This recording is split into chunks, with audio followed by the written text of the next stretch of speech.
Semasa menunggu, saksi menghadap cermin dan dia ternampak dari cermin kepala dan muka Zara di atas dinding tandas nombor 1. Saksi berkata, keadaan Zara seolah-olah sedang memerhati siapa yang ada dalam tandas. Lampu tandas ketika itu berpasang dan saksi dapat cam Zara. Muka Zara pada ketika itu kelihatan pucat-pucat sikit. Pada awal pagi, 16 Julai 2025, lebih kurang jam 4.30 pagi, saksi bangun. Dikejutkan seorang kawan dom yang berkata kepada beliau, Zara terjun dari aras 2. Banyak darah di dekat lantai aras paling bawah. Saksi berkata, dia tidak percaya Zara terjun. Tetapi, bila dia keluar koridor bilik dom dan menjenguk ke aras bawah, dia melihat kesan darah di tepi longkang. Ada banyak pelajar juga di berdiri koridor aras 3 pada masa itu. Saksi berkata, dia tidak tahu dari mana kawan beliau dengar Zara terjun dari aras 2. Itu adalah antara keterangan deponen ke-29 saksi kanak-kanak ke-20 berdasarkan kenyataan media rasmi peguam Ibu Zara Khairina bagi prosiding inquest hari yang ke-27. Justice for Zara.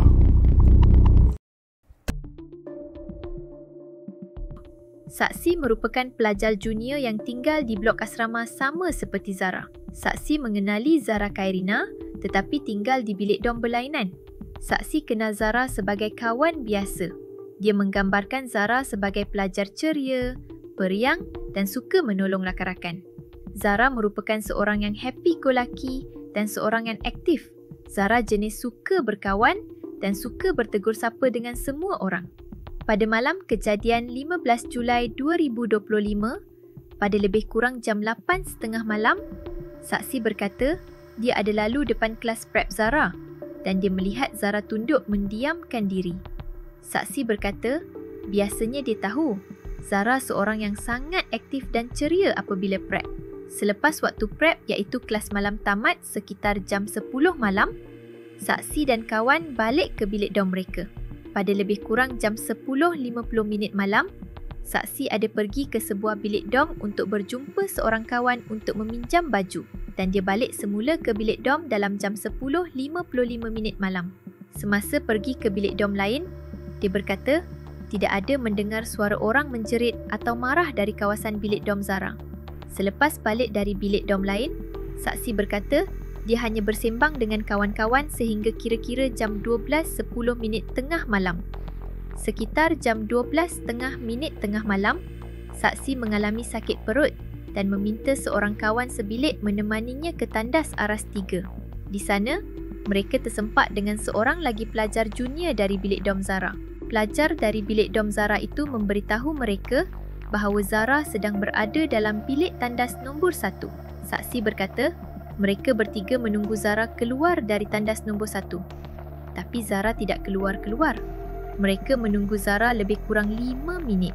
Saksi berkata, dia menunggu Zara keluar tandas kerana dia mahu guna tandas nombor 1 walaupun ada bilik tandas lain.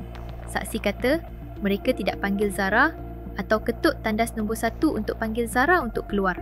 Sambil menunggu, saksi berkata mereka mengisi air di dalam galen air kerana mereka takut tidak ada bekalan air masa subuh kerana bekalan air kerap terputus. Semasa isi air, ada 2 orang kawan saksi keluar menunggu di koridor tandas.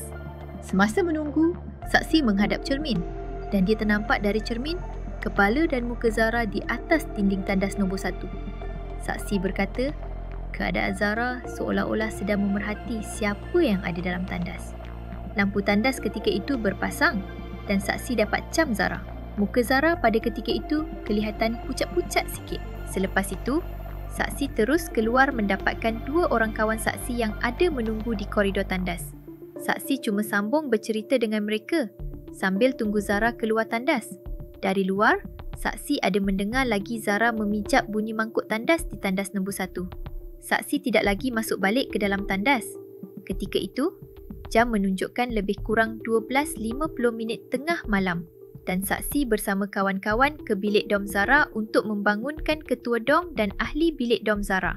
Saksi berkata, mereka memberitahu ahli dom Zara bahawa Zara berkunci dan tidak keluar-keluar dari tandas. Tujuan mereka mengejutkan ketua dom dan rakan bilik dom Zara adalah supaya boleh temankan saksi dan mereka pergi tandas untuk tengok keadaan Zara.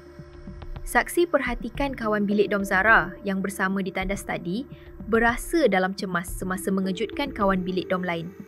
Namun, tidak ada ahli dom yang mahu bangun temankan kawan ahli dom yang berada di tandas tadi kembali ke tandas.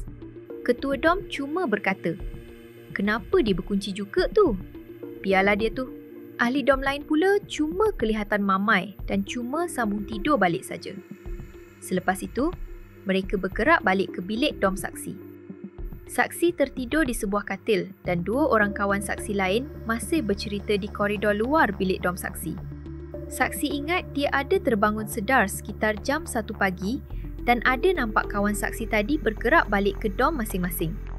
Saksi cuma tahu mengenai kejadian Zara pada malam 15 Julai 2025 sehari selepas itu, iaitu pada 16 Julai 2025 dalam masa tengah hari pada waktu kelas.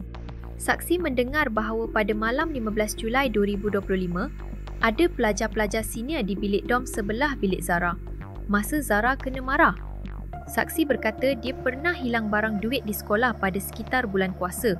Seingat saksi, pada waktu itu, dia dan beberapa pelajar junior lain termasuk Zara tidak balik ke rumah pada minggu hujung. Mereka berkumpul dan tidur bersama di satu bilik dom. Pada waktu pagi, saksi tidak ingat hari bila. Saksi dapati dia kehilangan duit sebanyak RM50 dan RM5. Dia ada lapor kepada kawan pelajar junior lain dan dapati Zara dan juga kawan bilik dom Zara hilang duit yang sama. Apabila mereka lapor kepada pelajar senior, ada keputusan untuk membuat spot check loker di bilik-bilik dom. Saksi berkata dalam proses spot check, dia dengar mereka jumpa sejumlah duit wang kertas di dalam loker Zara. Saksi melihat pelajar senior kumpulkan dan bahagikan semula duit tersebut kepada saksi dan semua yang kehilangan duit. Saksi nampak pelajar senior bertanya soalan tetapi tidak berapa faham cara pelajar senior kenal pasti dan bahagi duit tersebut. Saksi cuma ingat bahawa Zara cuma mendapat kembali baki anggaran duit yang dijumpai. Amaun duit yang Zara terima juga tidak cukup dengan apa yang dia hilang. Pada awal pagi 16 Julai 2025, lebih kurang jam 4.30 pagi, saksi bangun dikejutkan seorang kawan dom yang berkata kepada beliau, Zara terjun dari aras 2. Banyak darah dia dekat lantai aras paling bawah. Saksi berkata dia tidak percaya Zara terjun. Tetapi bila dia keluar koridor bilik dom dan menjenguk ke aras bawah, dia melihat kesan darah di tepi longkang. Ada banyak pelajar juga di berdiri koridor aras 3 pada masa itu. Saksi berkata dia tidak tahu dari mana kawan beliau dengar Zara terjun dari aras 2. Dia tidak tahu tentang sesiapa yang ada nampak Zara terjun. Saksi sendiri masih terfikir sama ada Zara terjun dari aras 2 ataupun aras 3. Sambil itu, saksi juga bergegas dan bersiap untuk ke surau untuk sembahyang subuh. Saksi berkata hubungan Zara dengan pelajar lain baik sahaja. Tetapi saksi pernah mendengar pelajar perempuan berkata tentang Zara, "Inikah yang mahu? Jadi badar tu, sudahlah kuat memaki." Saksi berkata dia tidak pasti maksud sama ada perkara ini betul atau tidak. Dia juga tidak tahu sama ada ia merujuk kepada perbuatan memaki secara bergurau atau secara serius. Saksi berkata dia ada mendengar ada pelajar senior menyindir Zara dan berkata, siapalah tu yang getek-getek sama putera tu? Ada juga pelajar senior juga ada cop Zara sebagai pelajar yang suka berlagak kerana sewaktu minggu pertama di sekolah, Zara dikatakan suka menjeling orang. Saksi berkata dia tahu mengenai insiden contengan mengenai Zara bilik RBT, iaitu bilik reka bentuk dan teknologi. Pada masa tersebut, dia bersama duduk di sana dan saksi nampak sebuah contengan bertulis yang juga menyebut nama Zara dan ada bagi tahu guru tentang contengan tersebut. Guru kata dia tidak tahu siapa yang buat dan akan cari siapa yang buat. Saksi berkata dia juga pernah dengar pelajar perempuan lain juga menuduh Zara pernah mencuri barang pelajar lain di asrama. Saksi tidak tahu maklumat lanjut pasal pertuduhan ini. Saksi berkata dia tahu tentang MA, iaitu mesyuarat aras.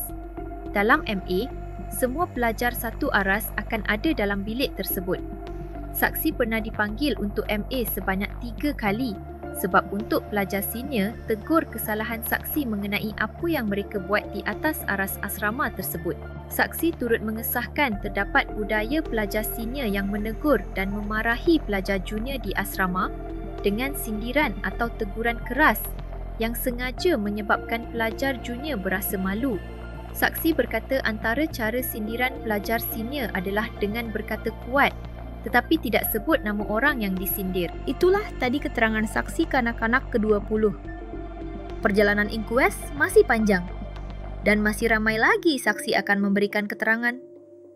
Jangan lupa untuk tekan butang subscribe, like dan kongsikan video ini. Tinggalkan komen dan pendapat anda. Yang baik itu budi, yang indah itu bahasa. Semoga kita berjumpa lagi di lain waktu, di lain masa. Anda semua memang